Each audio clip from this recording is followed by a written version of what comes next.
Оваа манифестација веќе 10 година поред општина Карпоши ја организира, а станува збор за промоција, дегустација и продажба на македонски производи.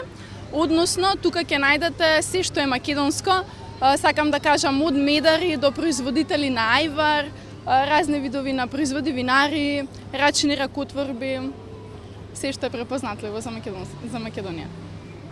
Инаку, како и сека година, така и оваа година на манифестацијата покануваме разни македонски изведувачи.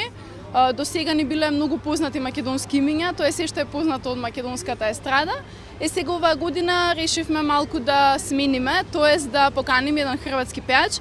Тоа е естрадниот уметник Борис Новковиќ, каде што вечерва во 20 часот ќе има свој концерт и настап во живо, а додека како предгрупа ќе биде ретро кабаре, каде што публиката ќе ги забавуваат со македонски евергрини во еден поинаков стил, тоест малку поп-рок стил. Градоначалникот во 19 часот и 20 минути ќе додели благодарници и пригодни поклони до сите оние кои што до сега учествувале постојано на оваа манифестација од незиното отварање па до ден денеска, како и на оние спонзори кои што ја поддржуваат манифестацијата, исто така ќе им бидат доделени благодарници.